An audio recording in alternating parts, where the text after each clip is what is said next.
বাঙালির শ্রেষ্ঠ উৎসব দুর্গাপুজো তারই প্রস্তুতি শুরু হয়ে গেল রথযাত্রায়।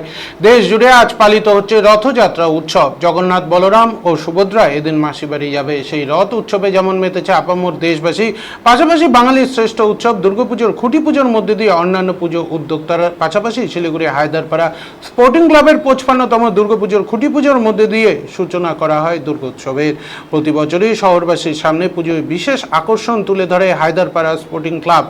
অন্যবারের মতন এবারও বিশেষ চমক থাকছে শারদীয় দুর্গাপুজোতে, তেমনই জানান পূজার উদ্যোক্তারা। তবে পুজোতে কি নিয়ে বিশেষ আকর্ষণ তুলে ধরবেন উদ্যোক্তারা তা কিছু জানাতে চাননি। তবে প্রত্যেকবারের মতো এবারও বিশেষ আকর্ষণের মধ্যে দিয়ে এই পুজো পালন করা হবে বলে জানান হায়দারপাড়া স্পোর্টিং ক্লাবের সদস্যরা।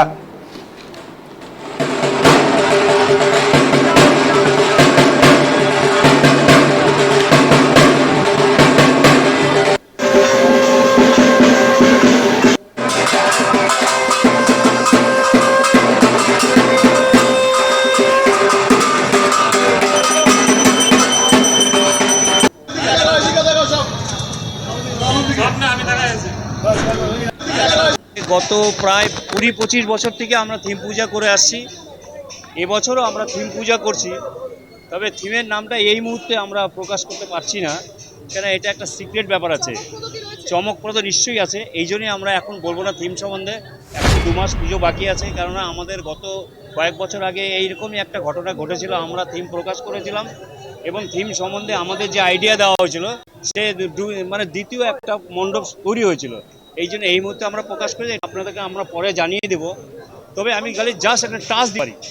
টাচটা আমাদের এই বছরে যে থিমটা আছে, তা থিমের সম্বন্ধে খালি সামান্য একটু 2-1 কথা বলবো, যে এখন মানুষ একটা শিশু, যে 4 বছর বয়স থেকে 4 বছর শিশু থেকে শুরু করে 70 বছরের একটা বৃদ্ধ, যে অচল এমন একটা জিনিস আছে, সেটা না থাকলে কিন্তু এখন বর্তমান সমাজে তারা দুজনেই অচল হয়েছে। একটা শিশুও চলতে পারবে না সেই জিনিসটা ছাড়া, একটা বৃদ্ধও চলতে পারবে না। সেইটা নিয়ে আমরা থিমটা করেছি। এইটা বিস্তারিত আমরা পরে আপনাদেরকে বলবো।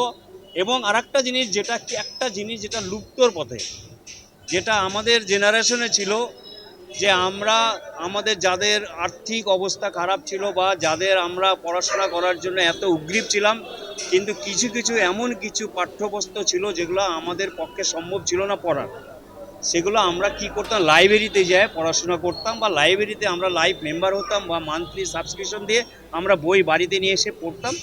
সেই বইগুলো, সেই লাইব্রেরিগুলো লুপ্তর পথে।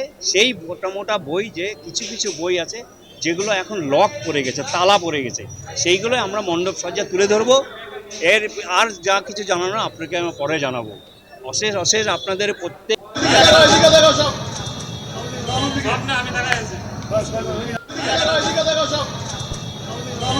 আমি দেখা